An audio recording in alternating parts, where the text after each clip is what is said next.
శ్రావణ్స్ academy నుంచి spirit batch 1.2 అనేది రీసెంట్గా లాంచ్ చేసాం. ఈ పర్టికులర్ బ్యాచ్ ఎవరికి హెల్ప్ఫుల్గా ఉంటుంది అని అంటే ఏ పర్టికులర్ క్యాండిడేట్స్ అయితే గవర్నమెంట్ ఎగ్జామ్, అందులోనే ముఖ్యంగా banking, SSC and RRB related exams ఏవైతే ఉన్నాయో ఒక 1 ఇయర్లో కనుక మీరు క్రాక్ చేయాలి అని అనుకుంటే ఆ పర్టికులర్ క్యాండిడేట్స్ కోసం స్పిరిట్ బ్యాచ్ 1.2 అనేది చాలా హెల్ప్ఫుల్గా ఉంటుంది. ఈ బ్యాచ్ యొక్క మెయిన్ హైలైట్స్ ఏంటంటే ఇక్కడ మనం limited strength, only 50 members, maximum only 50 members మాత్రమే మనం తీసుకుంటాం. ఇలా తీసుకోవడం వల్ల క్వాలిటీ ఆఫ్ ది ఎడ్యుకేషన్ అనే దాని మీద ఎక్కువ ఫోకస్ చేస్తాం. అలాగే తక్కువ మంది ఉండడం వల్ల 1-on-1 మెంటర్షిప్ మనం తీసుకుంటూ వెళ్తాం అనమాట. At the same time unique preparation strategy for each and every student అనే దాని మీద కూడా మనం ఫోకస్ చేస్తాం.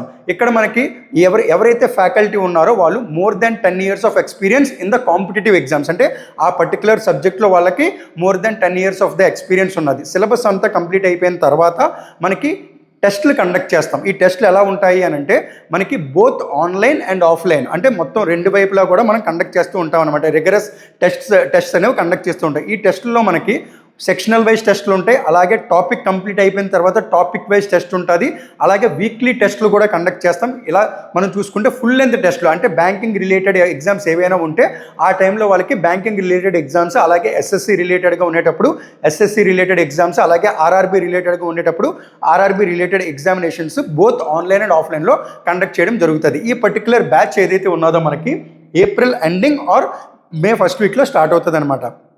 ఇన్స్టిట్యూట్ వెన్యూ వచ్చేసి మనకి విశాఖపట్నం రామా టాకీస్ దగ్గర ఉంటుంది. ఓకే, ఎవరికైనా సరే అడ్మిషన్స్ కోసం కానీ లేదు అని అంటే ఎలాంటి క్వైరీస్ ఉన్నా సరే మీరు ఇన్స్టిట్యూట్ని విజిట్ చేయొచ్చు. ఇక్కడ మనం చూసుకుంటే ఈ నెంబర్ ఏదైతే ఉన్నదో 8019343489, ఈ పర్టికులర్ నెంబర్కి మీరు కాల్ చేసి క్వైరీస్ కానీ అడ్మిషన్స్ రిలేటెడ్గా కానీ ఏవైనా డౌట్స్ ఉంటే మీరు క్లారిఫై చేసుకోవచ్చు. ఓకే, ఈరోజు particular daily current affairs session ఏదైతే ఉన్నదో February 11th రిలేటెడ్గా కరెంట్ అఫైర్స్ అనేది మనం స్టార్ట్ చేద్దాం. ఈరోజు చూసుకుంటే మనకి స్పోర్ట్స్ రిలేటెడ్గా ఎలాంటి న్యూస్ కూడా లేదు. డిఫెన్స్ రిలేటెడ్గా ఓన్లీ ఒకే ఒక ఇంపార్టెంట్ న్యూస్ ఉన్నది. అది ఏంటి అని అంటే జాయింట్ ఏరియల్ ఎక్సర్సైజ్ అంటే మనకి మిలిటరీ ఎక్సర్సైజెస్ అనేవి కండక్ట్ చేస్తారు కదా, maritime exercise, joint military exercise అనేవి కంట్రీస్ మధ్యలోని జరుగుతూ ఉంటాయి కదా. ఈ పర్టికులర్ ఇంపార్టెంట్ కరెంట్ అఫైర్స్ ఏదైతే ఉన్నదో జాయింట్ ఏరియల్ ఎక్సర్సైజ్, ఆ ఎక్సర్సైజ్ పేరు ఏంటి అని అంటే బడ్డీ స్క్వాడ్రన్ అనేది ఎక్సర్సైజ్ పేరు. అదేంటి, it is an aerial exercise. ఈ పర్టికులర్ ఎక్సర్సైజ్ ఏదైతే ఉన్నదో ఇది ఏ 2 కంట్రీస్కి మధ్యలోనే జరుగుతుంది అని అంటే the answer is South Korea and యుఎస్ఏకి సౌత్ కొరియాకి మధ్యలోని బడ్డీ స్క్వాడ్రన్ అనే ఎక్సర్సైజ్ జరుగుతుంది. ఇది ఈ పర్టికులర్ ఫిబ్రవరిలోనే ఈ ఎక్సర్సైజ్ అనేది కండక్ట్ చేస్తున్నారు. ఇది ఎక్కడ జరుగుతుంది అని అంటే వసాన్ ఎయిర్ బేస్ యోంగ్టాక్ సౌత్ కొరియాలో ఈ ఎక్సర్సైజ్ అనేది జరుగుతుంది అనమాట. ఇక్కడ మనం చూసుకుంటే the capital of south Korea is Seoul is the capital of south Korea and currency of south Korea is 1. Okay, ఇలాగా మనకి సౌత్ కొరియా అండ్ యుఎస్ఏ రిలేటెడ్గా బడ్డీ స్క్వాడ్రన్ అనే ఎక్సర్సైజ్ జరుగుతుంది. ఈ ఎక్సర్సైజ్ యొక్క మెయిన్ ఎయిమ్ ఏంటి అని అంటే enhancing inter operability and integrated tactical capabilities between 2 LAs, అంటే inter operability and integrated tactical capabilities ఏవైతే ఉన్నాయో వాటిని ఎన్హాన్స్ చేయడం కోసం ఈ పర్టికులర్ బడ్డీ స్క్వాడ్రన్ అనే ఎక్సర్సైజ్ని కండక్ట్ చేస్తున్నారు. ఏ 2 countries, south Korea and USA, ఈ రెండింటి మధ్యలోని బడ్డీ స్క్వాడ్రన్ అనేది జరుగుతుంది. నెక్స్ట్ అఫైర్స్ చూద్దాం. నెక్స్ట్ నేషనల్ కరెంట్ అఫైర్స్ రిలేటెడ్గా ఒక important very important current affairs. దీన్ని మనం స్టాటిక్ జీకేతో కూడా మనం కొంచెం లింక్ చేసి చదివితే ఈజీగా గుర్తుంటుంది. ఇలాంటివి ఏవైనా కనుక న్యూస్లో ఉన్నది అని అంటే ఎస్ఎస్సి అండ్ ఆర్ఆర్బీ రిలేటెడ్ ఎగ్జామినేషన్స్లోని చాలా ఇంపార్టెంట్గా మనం చెప్పుకోవచ్చు అనమాట. నో కాన్ఫిడెన్స్ మోషన్ అంటే తెలుగులో ఏమంటాం, అవిశ్వాస తీర్మానం. ఈ అవిశ్వాస తీర్మానం అనేది మనకి ఎవరెవరి మీద వేయచ్చు అని అంటే ఎవరైనా సరే మనకి గవర్నమెంట్లో ఉన్నారు అని అంటే కంప్లీట్ గవర్నమెంట్ మీద కూడా మనం అవిశ్వాస తీర్మానం అనేది ప్రకటించవచ్చు, లేదా ఇండివిజువల్గా ఒక మినిస్టర్ మీదైనా ప్రకటించవచ్చు, లేదా ఎంటైర్ కౌన్సిల్ ఆఫ్ మినిస్టర్స్ మీదైనా ప్రకటించవచ్చు, లేదా ఎవరైతే మనకి సభాపతులు ఉంటారో అంటే మనకి స్పీకర్ కానీ deputy speaker of the Lok Sabha, అలాగే స్టేట్ లెజిస్లేటివ్ అసెంబ్లీస్ ఉంటాయి కదా, అక్కడ కూడా స్పీకర్ కానీ డిప్యూటీ స్పీకర్ ఉంటారు కదా, వాళ్ళ మీద మనం నో కాన్ఫిడెన్స్ మోషన్ అనే దాన్ని ప్రవేశపెట్టచ్చు అనమాట. ఇప్పుడు ప్రెజెంట్ ఈ నో కాన్ఫిడెన్స్ మోషన్ అనేది ఎందుకు మనకి న్యూస్లో ఉన్నది అని అంటే ఎవరైతే మనకి present speaker of the Lok Sabha ఉన్నారో, ఎవరు మనకి present speaker of the Lok Sabha, Om Birla. Okay, Om Birla is the present speaker of Lok Sabha. ఈ పర్టికులర్ క్యాండిడేట్ మీద ప్రెజెంట్ అపోజిషన్ గవర్నమెంట్ ఏదైతే ఉన్నదో, అపోజిషన్లో ఎవరున్నారు మనకి ఇండియా అలయన్స్ ఉన్నది కదా, who is the present leader of the opposition? Rahul Gandhi. వాళ్ళ టీం ఏదైతే ఉన్నదో, అంటే వాళ్ళ అపోజిషన్ టీం ఏదైతే ఉన్నదో వాళ్ళు నో కాన్ఫిడెన్స్ మోషన్ అనేది ఓం బిర్లా గారి మీద వేశారనమాట.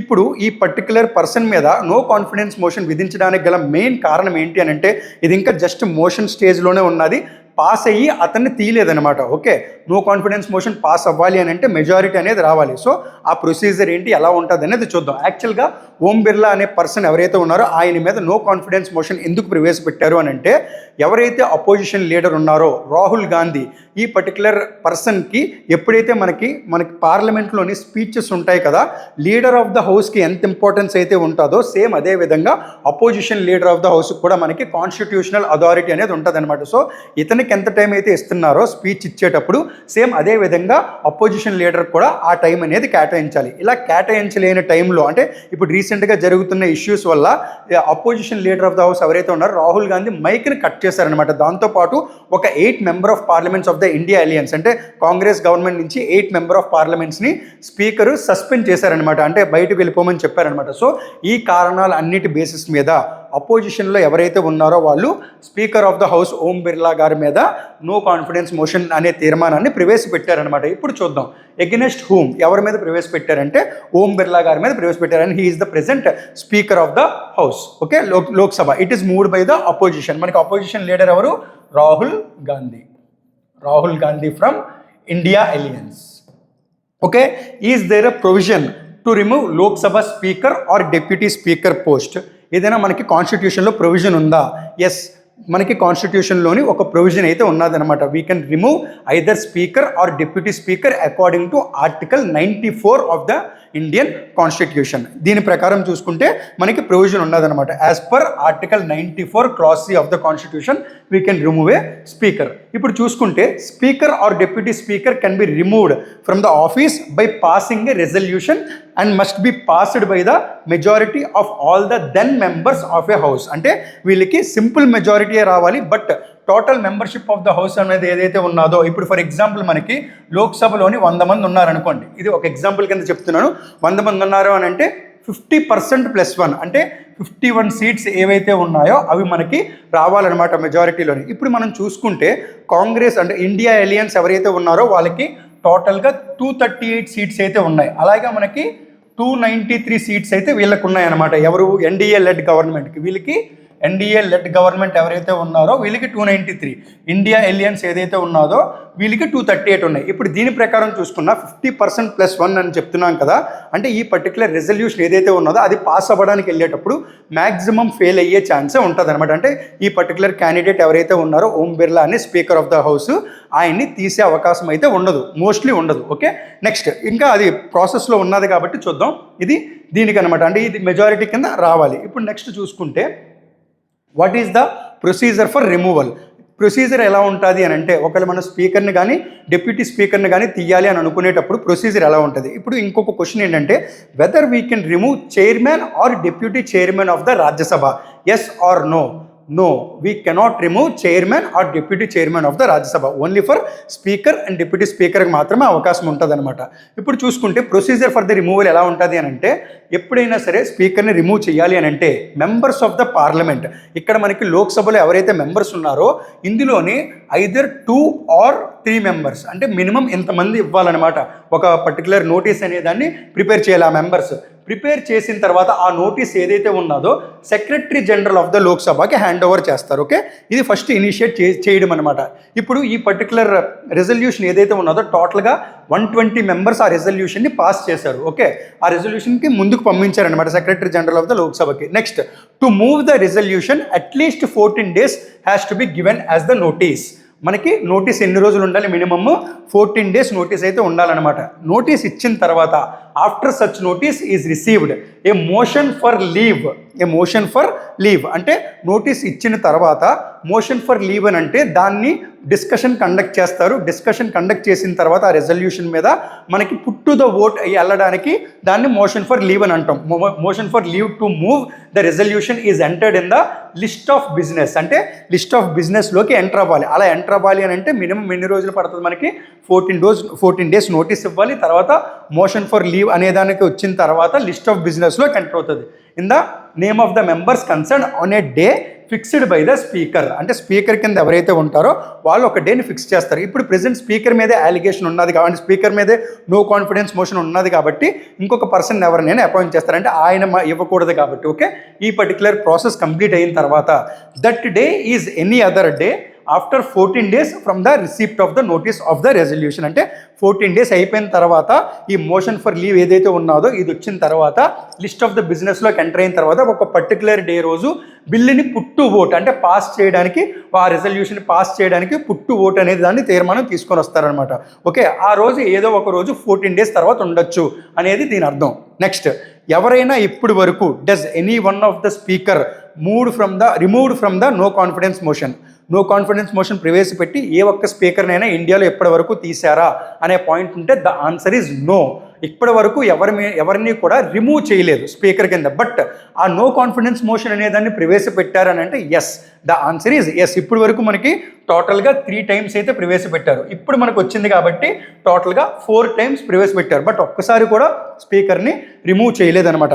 అలా మనకి టోటల్గా ఎన్ని ఇయర్స్? 3 years అనమాట. ఒకటి 1954లోని G V Mavalankar, who is the first speaker of the Lok Sabha, G V Mavalankar అనే పర్సన్ మీద ప్రవేశపెట్టారు. నెక్స్ట్ 1966, తర్వాత 1987. ఈ 3 yearsలోని no confidence motion against the speaker అనేదాన్ని ప్రవేశపెట్టారు. But it did not passed in the Lok Sabha. ఇప్పుడు మనం చూసుకుంటే 4th time అనమాట, Om Birla who is the present speaker of the Lok Sabha మీద నో కాన్ఫిడెన్స్ మోషన్ అనేదాన్ని ప్రవేశపెట్టడం. ఓకే, ఇది ఒక brief introduction regarding the no confidence motion. ఇది మీకు బాగా అర్థమైందని అనుకుంటున్నాను. నెక్స్ట్ చూసుకుంటే సెకండ్ ఇంకొక ఇంపార్టెంట్ కరెంట్ అఫైర్ ఏంటి అని అంటే ద కింబర్లీ ప్రాసెస్ 2026. యాక్చువల్గా కింబర్లీ ప్రాసెస్ అంటే ఏంటనంటే జనరల్గా మనకి డైమండ్స్ ఉంటాయి కదా, గోల్డ్ కానీ డైమండ్స్ కానీ ఉంటాయి కదా. ఈ గోల్డ్ ఆర్ డైమండ్స్, ముఖ్యంగా కింబర్లీ ప్రాసెస్ అనేది డైమండ్స్కి రిలేటెడ్గా ఉంటుంది. అంటే డైమండ్ రిలేటెడ్గా సర్టిఫికేషన్స్ ఉంటాయి కదా. అంటే ఇప్పుడు మనకి గోల్డ్ చూసుకుంటే హాల్ మార్క్ అని అంటాం కదా, 22 carats, 23 carats, 24 carats అలా ఉండి ఒక హాల్ మార్క్ ఇస్తారు కదా. అంటే ఆ పర్టికులర్ గోల్డ్ అనేది లీగల్గా తీసుకొని వచ్చి అది మార్కెట్లో ట్రేడ్ చేయడానికి ఉన్నది అనే పాయింట్ ఉంటుంది కదా. సేమ్ అదే విధంగా ఈ కింబర్లీ ప్రాసెస్ సర్టిఫికేషన్ ఏదైతే ఉన్నదో which is relating to diamonds. Okay, ఈ డైమండ్స్ యాక్చువల్గా ఈ ప్రాసెస్ రావడానికి గల ముఖ్యమైన కారణం ఏంటంటే ఏవైతే మనకి కొన్ని కంట్రీస్లోని ఇల్లీగల్ యాక్టివిటీస్ ఆర్ గవర్నమెంట్స్ని నడిపించడానికి కొంతమంది టెర్రరిస్ట్ గ్రూప్స్ కానీ లేకపోతే రిమైనింగ్ రెబల్ మూవ్మెంట్స్ చేస్తారు కదా గవర్నమెంట్కి వ్యతిరేకంగా, వాళ్ళు ఏం చేస్తారు అని అంటే ఈ డైమండ్స్ అనేవి ఇల్లీగల్ ట్రేడ్ అనేది జరిపించి వాళ్ళ యొక్క బిజినెస్ను జరుపుకుంటూ ఉంటారనమాట. సో ఇలాగ ఇల్లీగల్ ట్రేడ్ ఏవైతే మనకి డైమండ్స్ అమ్ముతూ ఉంటారో ఆ డైమండ్ ఏమవుతుంది అప్పుడు it is not any point of టైంలోనే ఇది సర్టిఫికేట్ పొందిన డైమండ్ కాదు. సో ఆ ట్రేడింగ్ అంతా కూడా ఎలాగుంటుంది, అది ఇల్లీగల్ ట్రేడింగ్ ఉంటుంది. అలాగా ఒక పర్టికులర్ సర్టిఫికేట్ అనేదాన్ని ఇష్యూ చేస్తారనమాట. ఇష్యూ చేస్తే ఆ డైమండ్కి ఒక వాల్యూ క్రియేట్ అవుతుంది. ఓకే, సో దానికోసమే ఈ కింబర్లీ ప్రాసెస్ అనేదాన్ని కండక్ట్ చేస్తున్నారు. ఈ ప్రాసెస్ ఏదైతే ఉన్నదో ఇప్పుడు ఇది న్యూస్లో ఉన్నది. At the same time what is the relation with the India అనేది నెక్స్ట్ మనం చూద్దాం. ఇప్పుడు చూసుకుంటే కింబర్లీ ప్రాసెస్, ఇక్కడ మనకి కింబర్లీ ప్రాసెస్ అంటే it is the coalition of the governments. అంటే ఒక గవర్నమెంట్ కాదు, వేరే దేశాలు ఉంటాయి కదా, వివిధ దేశాల గవర్నమెంట్స్ అందరూ కలిపి ఇందులో ఉంటారనమాట. Coalition of the government and civil society and the diamond industry, వీళ్ళు ముగ్గురులోనే కలిపి ఒక MOU అనేది జరుగుతుంది అనమాట. దేనికోసం ఈ Kimberley process? To eliminate the trade in so called conflict diamonds. ఈ వర్డ్ చాలా important. To so called conflict diamonds ఏంటది? To eliminate trade in so called conflict diamonds. అసలు కాన్ఫ్లిక్ట్ డైమండ్స్ అంటే ఏంటో ఇప్పుడు చూద్దాం. Rough diamonds, these are the rough diamonds. అంటే దాన్ని మనకి పాలిషింగ్ కానీ అలా ఏమీ చేయకుండా ఒక మెటీరియల్ పర్పస్లో తీసుకొని రాకుండా అమ్ముడుపోవడానికి, అంటే ఒక వస్తువు రూపంలో తీసుకొని రాకుండా ఉంటుంది కదా. These are the rough diamonds used by rebel movements or their allies to finance conflict aimed at undermining legitimate governments. Okay, ఈ పర్టికులర్ దానికోసం వీటిని కాన్ఫ్లిక్ట్ డైమండ్స్ అని అంటారు. ఇందాక మనం మాట్లాడుకున్నాం కదా, కొన్ని ఇల్లీగల్గా ట్రేడ్ చేయడానికి లెజిటిమేట్ గవర్నమెంట్స్తోనే ట్రేడింగ్ అనేది జరుపుతారనమాట. ఈ పర్టికులర్ కాన్ఫ్లిక్ట్ డైమండ్స్ అని ఎవరు దీన్ని అన్నారు అంటే ఏ పర్టికులర్ బాడీ వీటిని ఈ పర్టికులర్ డైమండ్స్ని కాన్ఫ్లిక్ట్ డైమండ్స్ అని పేరు ఇచ్చింది అని అంటే these were defined by the United Nations Security Council. ఇది మనకి యునైటెడ్ నేషన్స్ ఆర్గనైజేషన్లోని వన్ ఆఫ్ ద 6 ప్రిన్సిపల్ బాడీస్లోని ఇది వన్ ఆఫ్ ద ఆర్గనైజేషన్ అనమాట. ఏంటది? United Nations Security Council. దీని హెడ్ క్వార్టర్స్ ఎక్కడ? United Nations Security Council headquarters. దీని హెడ్ క్వార్టర్స్ అయితే మనకి న్యూయార్క్లో ఉంటుంది అనమాట. ఓకే, వీళ్ళు కాన్ఫ్లిక్ట్ డైమండ్స్ అనే దానికి డెఫినేషన్ అనేది ఇస్తారనమాట. Next, is India A part of KPCS process? Okay, ఈ KPCS అంటే కింబర్లీ ప్రాసెస్ సర్టిఫికేషన్ సిస్టమ్ అనమాట. ఈ ప్రాసెస్లోని ఇండియా పార్ట్ కింద ఉన్నదా లేదా అని అడుగుతున్నారు. Yes, India is a part from 2003. 2003 నుంచి కూడా India is a active member in this KPCS process. Next చూద్దాం, నోడల్ డిపార్ట్మెంట్ అంటే ఈ పర్టికులర్ కింబర్లీ ప్రాసెస్ ఏదైతే ఉందో దీనికి మనకి ఇండియాలో చూసుకునే డిపార్ట్మెంట్ ఏది అని అంటే department of commerce and industry. Under the ministry of the commerce and industry ఎవరైతే ఉంటారో వీళ్ళు అండర్లోకి ఈ పర్టికులర్ KPCS అనే బాడీ వెళ్తుంది అనమాట. నెక్స్ట్, దీనికి డెసిగ్నేటెడ్ బాడీ ఇన్ ఇండియా అంటే ఇప్పుడు మనకి ఇండియాలోని సర్టిఫికేషన్స్ అవి ఇవ్వాలి కదా, ఆ సర్టిఫికేషన్స్ ఇచ్చి ఇప్పుడు చూడండి, ఫర్ ఎగ్జాంపుల్ మనకి ISO సర్టిఫికేషన్ అని అంటాం. ఓకే, అలాగే హాల్ మార్క్ సర్టిఫైడ్ అని అంటాం. అలాగే ఇండియాలోని సర్టిఫికేట్ ఇవ్వడానికి ఏ బాడీ ఉన్నది అని అంటే gem and jewellery export promotion council, GJEPC, gem and jewellery export promotion council, which is responsible for issuing KP certificates. దేనికోసం? Which is responsible for issuing KP certificates and also acts as custodian of KP certificates in the country. Okay, వీళ్ళు దానికి బాధ్యత వహిస్తారనమాట, custodian కింద ఉంటారనమాట. ఎవరు? GJEPC. Okay, ఏంటది? Gem and jewellery export promotion council. ఈ particular body important designated body కింద ఇండియాలో ఉన్నది. నెక్స్ట్, ఎందుకు ఇది మనకు న్యూస్లో ఉన్నది అని అంటే ఈ పర్టికులర్ కింబర్లీ ప్రాసెస్ 2026కి ఎవ్రీ ఇయర్ కూడా ఒక చైర్ బాడీ ఉంటుంది అనమాట, అంటే ఒక చైర్మన్షిప్ అనేది ఉంటుంది. ఈ పర్టికులర్ సంవత్సరం 2026లోని India is holding the chair. So it is in the news and very important for India. India is holding the chair for Kimberley process for the year 2026. ఇది చాలా చాలా ఇంపార్టెంట్ అనమాట, అందుకు ఇది న్యూస్లో ఉన్నది. కింబర్లీ ప్రాసెస్ అంటే దేనికి రిలేటెడ్? డైమండ్స్కి రిలేటెడ్, అంటే కాన్ఫ్లిక్ట్ డైమండ్స్ అంటే ఇల్లీగల్గా మనకి ఏవైతే ట్రేడ్ జరుగుతున్నాయో డైమండ్స్ వాటి గురించి ఈ ప్రాసెస్ అనేదాన్ని తీసుకొని వచ్చారనమాట. మన ఇండియాలోని నోడల్ డిపార్ట్మెంట్ ఏంటి? Nodal department is department of commerce and industry. అలాగే మనం చూసుకుంటే డెసిగ్నేటెడ్ బాడీ ఏంటి? GJEPC, gem and jewellery export promotion council. వీళ్ళు కస్టోడియన్ కింద కూడా వ్యవహరిస్తారు. అలాగే KP సర్టిఫికేట్స్ అంటే కింబర్లీ ప్రాసెస్ సర్టిఫికేట్స్ కూడా ఇండియాలో ప్రొడ్యూస్ చేస్తారు. India is holding the chair for the year 2026 in Kimberly process. Next చూడండి, బయోఫ్యాక్ జర్మనీ 2026. ఇది ఒక సమిట్ లాంటిది అనుకోండి. ఓకే, ఒక ట్రేడ్ ఫెయిర్ కండక్ట్ చేస్తారు కదా, ట్రేడ్ ఫెయిర్ అంటే ఇప్పుడు మనకి హ్యాండీక్రాఫ్ట్స్ ఇలాంటివన్నీ ఈ మన ఇండియాలో మనం ముఖ్యంగా ఆంధ్రాలో చూసుకున్నా సరే హ్యాండీక్రాఫ్ట్స్ బజార్ అని జరుగుతుండే, అంటే మనం చేతితో చేసిన వస్తువులు ఏవైనా సరే కళలు ఉంటాయి కదా అవన్నిటిని కూడా ప్రొజెక్ట్ చేస్తూ ఉంటారు కదా, అక్కడ అక్కడ అమ్మేలాగా పెడతారు కదా హ్యాండీక్రాఫ్ట్స్ అవన్నీ కూడా. సేమ్ అదే విధంగా బయోఫ్యాక్ అనేది ఏదైతే ఉన్నదో ఇది దేనికి రిలేటెడ్గా అంటే ఆర్గానిక్ ప్రొడక్ట్స్కి రిలేటెడ్గా ఈ పర్టికులర్ ప్రాసెస్ అనేదాన్ని తీసుకొని వచ్చారనమాట. ఈ సమిట్ ఎక్కడ జరుగుతున్నది అని అంటే జర్మనీలో జరుగుతున్నది అనమాట. ఓకే, ఈ పర్టికులర్ దాని గురించి కొంచెం ఇన్ఫర్మేషన్ చూద్దాం. ఇప్పుడు ఇండియాకి దీనికి సంబంధం ఏంటి? ఇందాక డైమండ్స్ దానికి సంబంధం ఏంటి? India is holding the chair. Same అదే విధంగా ఇప్పుడు ఈ బయోఫ్యాక్ జర్మనీలో కూడా ఇండియాకి ఒక పెద్ద పేట ఉన్నదనమాట, ఒక పెద్ద అచీవ్మెంట్ అయితే ఉన్నది. చూడండి, world's leading trade fair for organic products that is going to be held from February 10th to 13th of the 2026. ఎక్కడ జరుగుతుంది? It is the trade fair for దేనికోసం? Organic products. అంటే ఇప్పుడు మనకి ఇండియాలోనే కాదు ప్రపంచవ్యాప్తంగా కూడా ఆర్గానిక్ ప్రొడక్ట్స్కి క్రేజ్ అనేది మామూలుగా లేదు కదా, because of the health issues. అంటే ఇప్పుడు రైజింగ్ హెల్త్ ఇష్యూస్ ఏవైతే ఉన్నాయో సో మొత్తం ప్రపంచం అంతా కూడా దేని వైపు చూస్తుంది?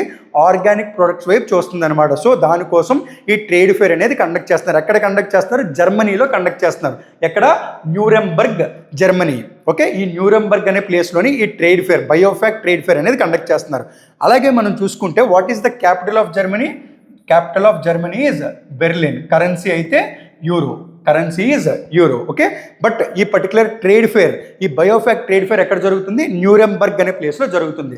ఇది ఏ ఆర్గనైజేషన్ దీన్ని నిర్వహిస్తుంది అని అంటే agriculture and processed food products export development authority, APEDA, agricultural and processed food products export development authority అనే బాడీ దీన్ని నిర్వహిస్తుంది అనమాట.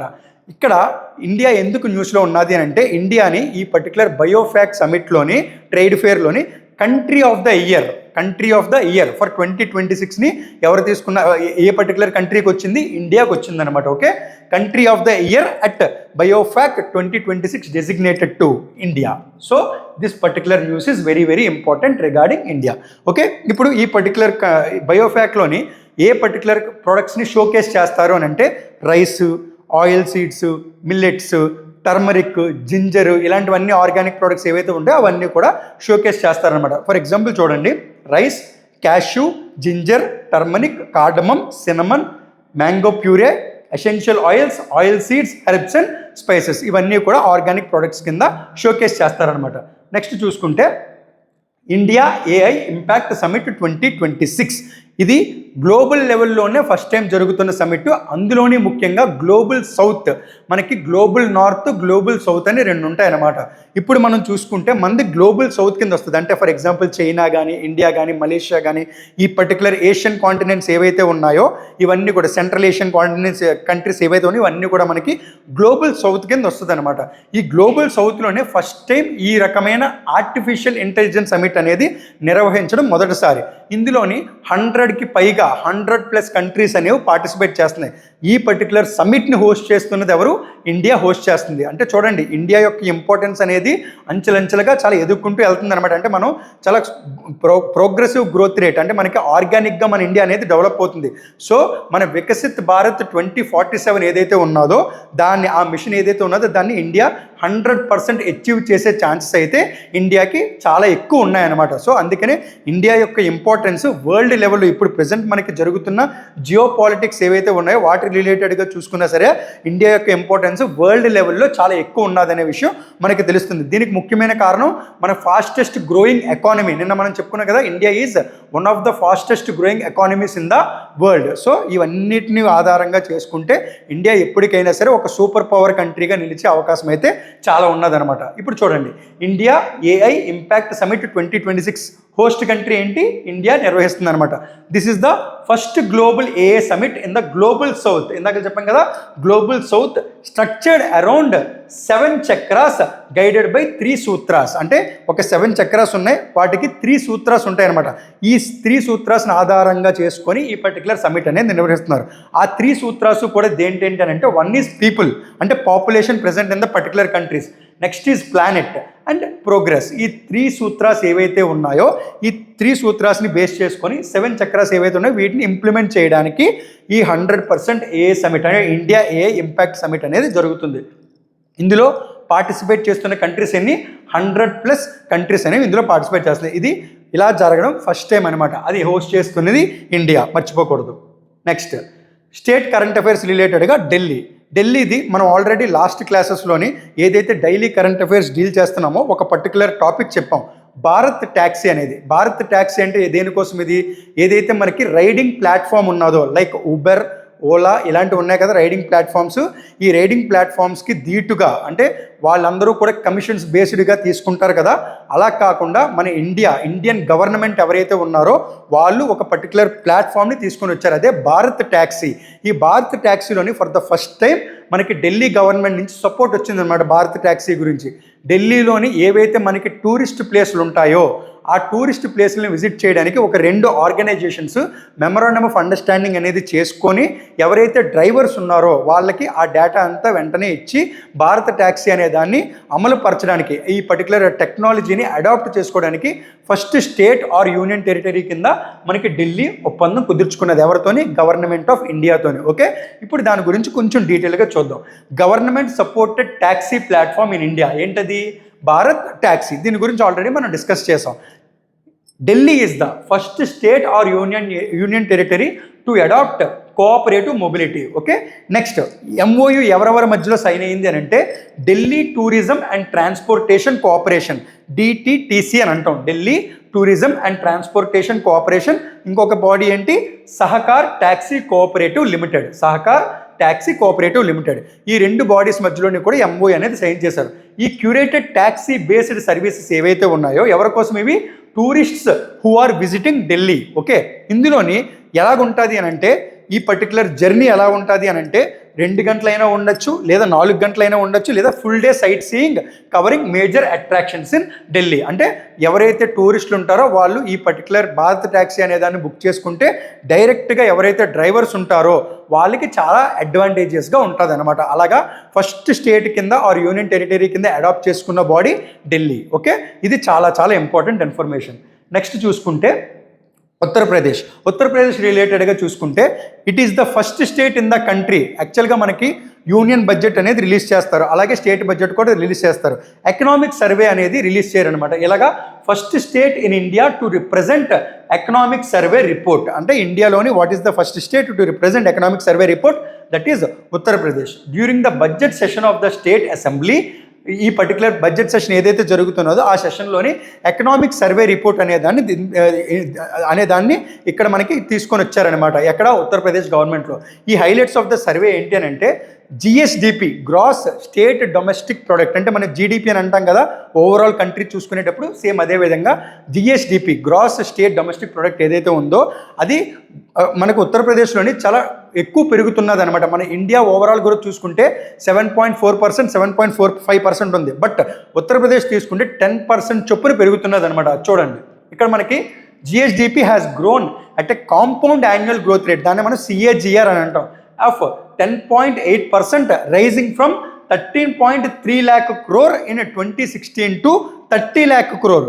Okay, 30.25 lakh crore in 25-26. Okay, ఈ గ్రోత్ రేట్ ఏదైతే ఉందో ఈ గ్రోత్ రేట్ అనేది 10% చొప్పున పెరుగుతున్నది అనేది చెప్పుకొని వచ్చారనమాట. వాళ్ళ projected estimated growth rate for next financial year ఏంటి అని అంటే 36 lakh crore in 2025-26. Okay, next ఈ ఎకనామిక్ సర్వే అవుట్లే ఉంది కదా, ఫస్ట్ $1 trillion రోడ్ మ్యాప్ కూడా వేసారనమాట ఇందులో. ఓకే, ఇది మనకి కొంచెం ఇంపార్టెంట్ ఉత్తరప్రదేశ్ రిలేటెడ్గా చూసుకుంటే.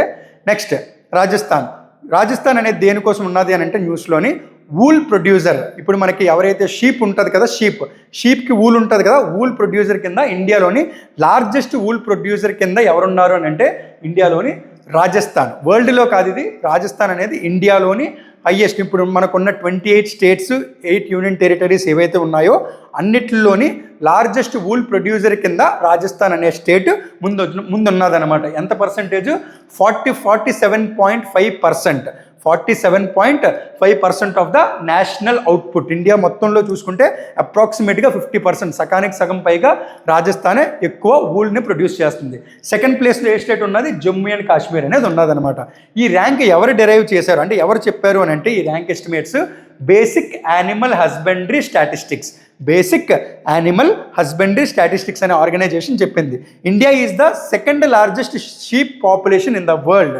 ఓకే, షీప్ పాపులేషన్లోని ఇండియా సెకండ్ ప్లేస్లో ఉన్నదనమాట, with about 77.4 million sheep. Okay, next wool producer in India. అంటే ఇప్పుడు మన ఇండియా అనేది ఇది టోటల్గా ఓవరాల్గా మనం ఏం చెప్తున్నాం, రాజస్థాన్ అనేది ఇండియాలో ఫస్ట్ ప్లేస్.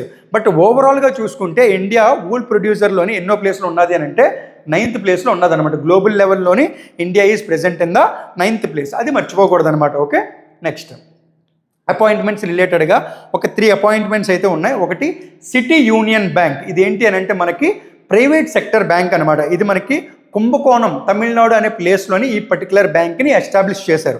దీని బ్యాంక్ పేరు కూడా కుంభకోణం బ్యాంక్ అని ఉండేది ఇనీషియల్గా. ఇప్పుడు తర్వాత ఏంటి అని అంటే సిటీ యూనియన్ బ్యాంక్ కింద ఈ పేరుని మార్చారు. దీని హెడ్ క్వార్టర్స్ ఎక్కడ? కుంభకోణం, తమిళనాడు. ప్రెజెంట్ దీనికి ఎండి అండ్ సిఈఓని రీసెంట్గా రిజర్వ్ బ్యాంక్ ఆఫ్ ఇండియా ఎవరైతే ఉన్నారో రెగ్యులేటెడ్ బాడీ ఎవరైతే ఉన్నారో వాళ్ళు ఆ పర్టికులర్ ఎండి అండ్ సిఈఓ అనే పోస్ట్ని ఎవరైతే ఒక పర్సన్ వెళ్ళిపోతున్నారో కొత్త పర్సన్ని అపాయింట్ చేశారనమాట. ఎవరిని? R Vijay Anand is newly appointed MD and CEO.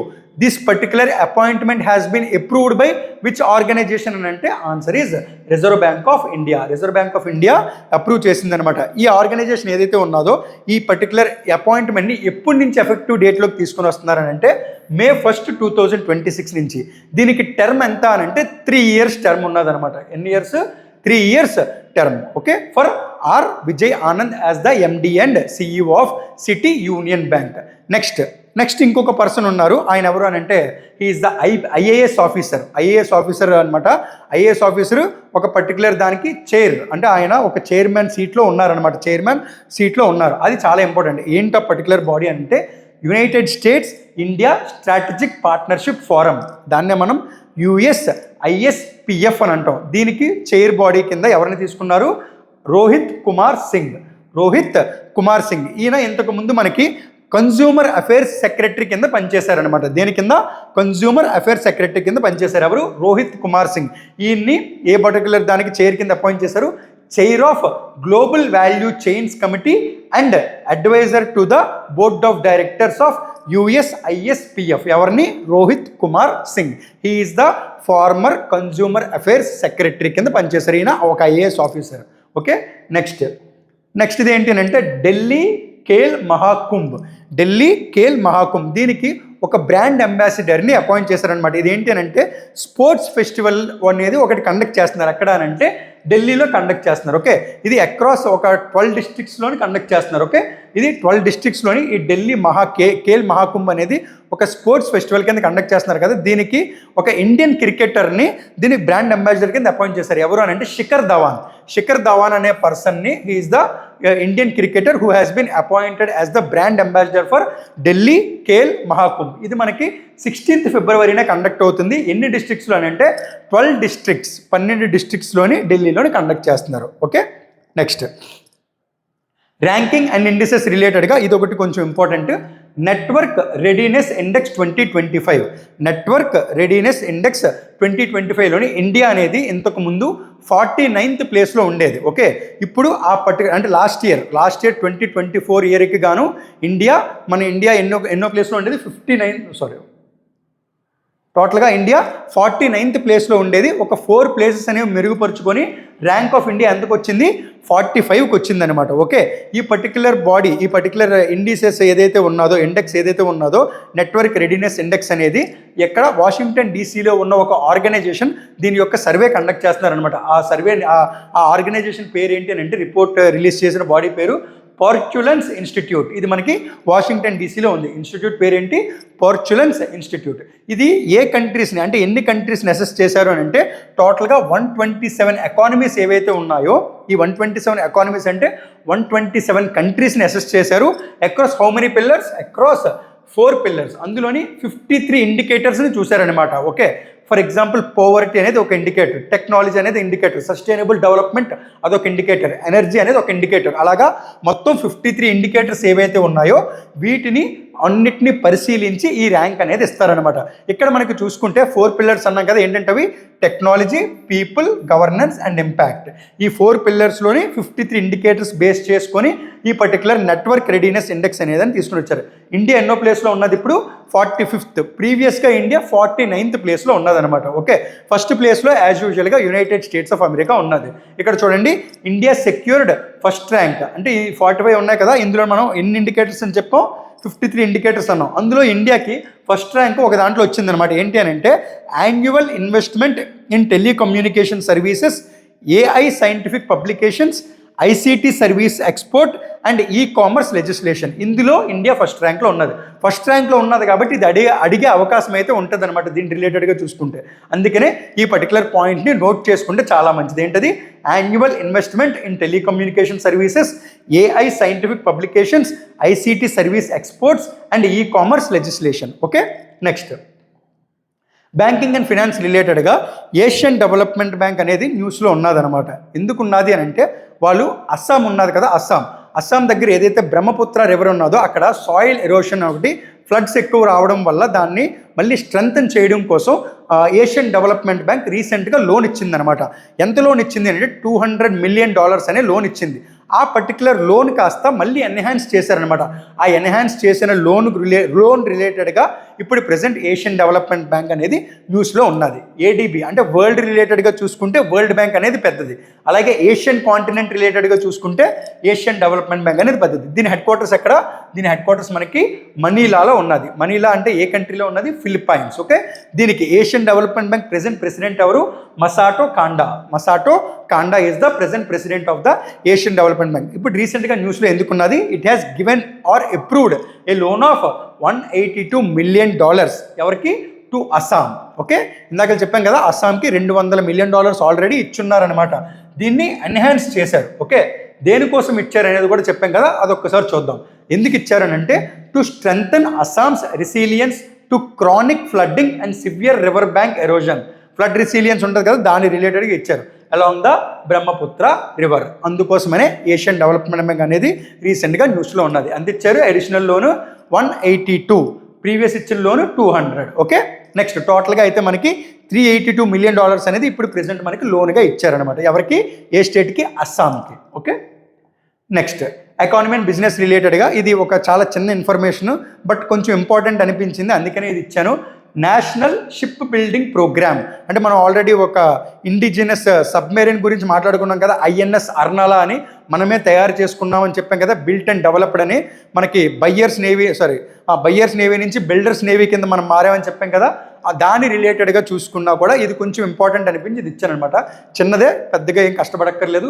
National ship building programme అనేది ఒకటి ఇండియాలో లాంచ్ చేశారు. అందులోని ఒక 2 ఆర్గనైజేషన్స్ ఏవైతే ఉన్నాయో ఇండియాలోని పబ్లిక్ సెక్టర్ ఆర్గనైజేషన్స్, వాళ్ళ ఒక MOU అనేది కుదుర్చుకున్నది, మెమరాండమ్ ఆఫ్ అండర్స్టాండింగ్. ఆ 2 ఆర్గనైజేషన్స్ ఏంటి అని అంటే, ఒకటి GRSE, ఏదైతే మనకి INS అర్నాలా అని చెప్పామో అది బిల్డ్ చేశారు కదా, Garden Reach Shipbuilders engineer వీళ్ళు, and Hindustan Shipyard Limited, వీళ్ళిద్దరూ కూడా MOU అనేది కుదుర్చుకున్నది. అక్కడ కోల్కతాలోని MOU అనేది సైన్ చేశారనమాట. ఓకే, ఇది నేషనల్ షిప్ బిల్డింగ్ ప్రోగ్రామ్ రిలేటెడ్గా, బిజినెస్ రిలేటెడ్గా ఒక చిన్న ఇన్ఫర్మేషన్ అనమాట.